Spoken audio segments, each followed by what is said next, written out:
le tun truma hian vok vul tu kabula hian pu thanga oma ani hi kulikon is omania vok vul hi ani zonna berania vok vul lo cho thil dang na tho dang engma tu nei lo vok vul hi a tuina berania a main sources of income ani tilakan soi so lom lowe a fa te pa pathum mi pa pathum mania chu mi ta chu an vok vul atang hianin an choma le khazirna te engkim an vok vul atang hian an fa te pon en kol veka tun vok hrileng hi kulikona hianin anas em ema chuta chuan an ni pon vok engma zat an chan ani chu wang chuanin ama biang biana kan lo nei nga engting nge an vok thi dan chungjang te ha engting an lo tor dan te kan an zot don ani le kapu lai kulikona hianin engtik komatang khan nge vok ilo vultran le sang ni pariat kum strangin sang ni pariat mo rei ve to hle me chu eng zanget i vulthin eng i vultran tin eng ting e vultran dan le awa pui khat ka bul deuh ngan ngan ni chuan tu hna ya a hrileng ronom ma khan eng zang ei vul som le panga apui eng zang e apui pali chuan apui le a no te nen wai som pangai vul man mo ani le a hrileng ronom tir khanin ei enge in vok han thima saber arai lai thi masaber tun ma khanin a hrileng kha in la tok ngai lo tro o to ngai lo we an thi chu ril ru chu na du khop mai vok vul po hi vul to lo mai tur mai te ka ti hial manani ka ril lu hin lu tu ka mo na du kho pang nia vok khatian thi tamai kha enge chei tui lo pha nan te po han in mang le urum rum lo mo o e cho hi kan ei thei lo re re siom hi kan ti lu tu ka ma se tu na chonin kan ji om ve deuh hlek to mi tak chon yan thei em mang khatia vok an thi ta kha chan mo ani chuanin vok kha eng zang e hi chan tak le som le pani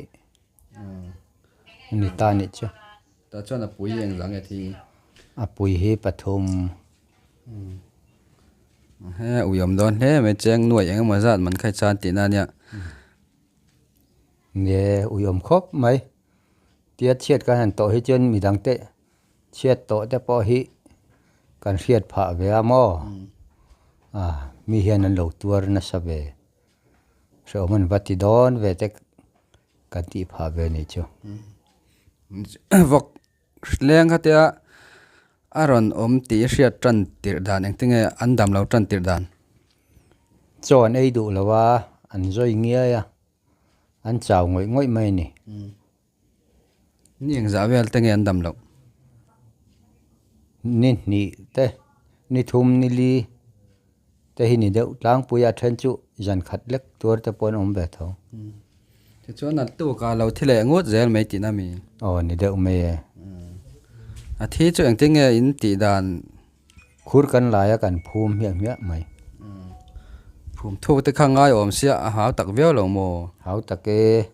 kan nau te le kan nu nau te min puya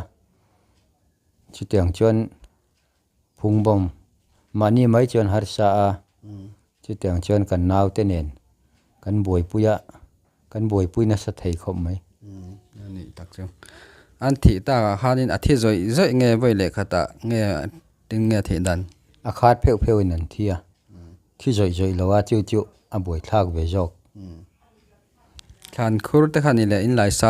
tinami a then chu kan lai sa mo ma se lai sa ri ngot khan dai lawa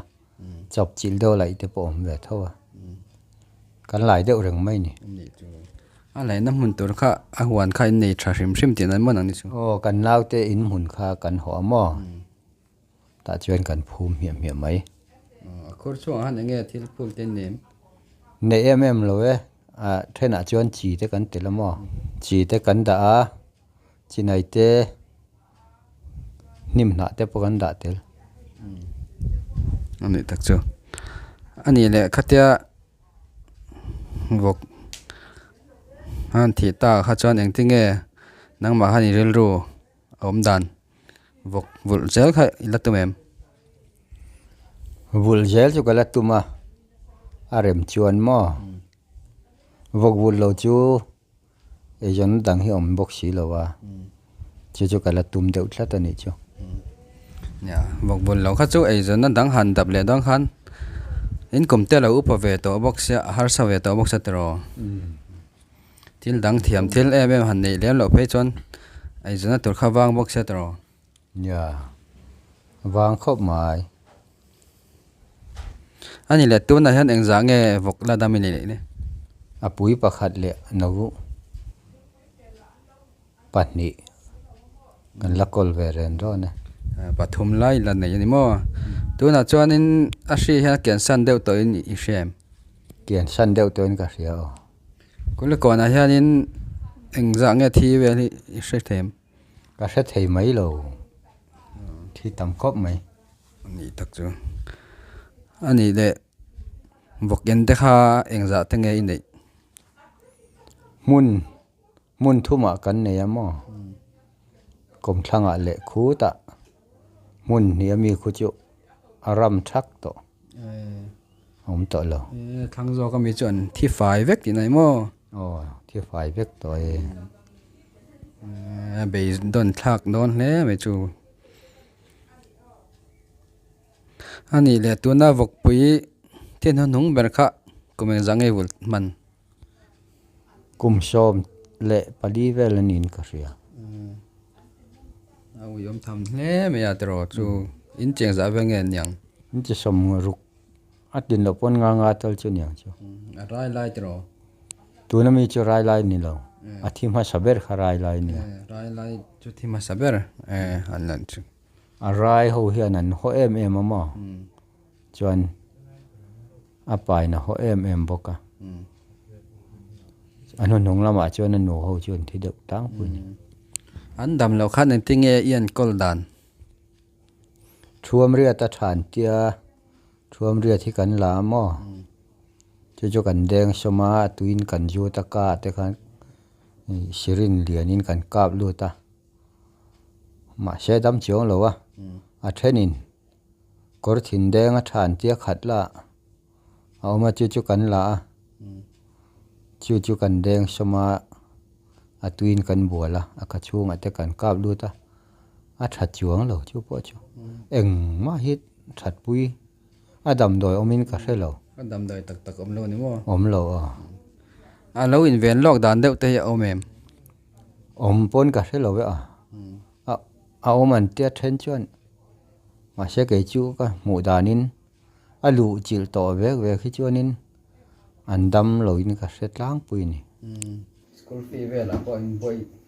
ve lo mo buai ve vio ma se unau ten pela nge arana te khanon pe khoma chung vel chuan school fee te po kan min pe theya kan la e ve hian chu ni pathian jara nen kol wak ngai na kham si lo ani le khatia vok an ti ta ha chon beidon il beidong om ro poisa vok vul lo ta khai tum deuh rom rom em e tum deuh rum e ka be dong lu tu ka mo a engin nge e kan jon ta kan ka tia ma se tu na hin pathum kan la ne ya chung te chu min jo sak e manga bul kan tran leng chu ka in tia ka phur ve viau ni tu na hian mo ka be hi a dong lek leka ma se be nge sei run dung an tiang deuh khan ya malak chu kan tum mani chu a hri hian han kian san to sen tero tu na vok pathum chu in kol lenga ya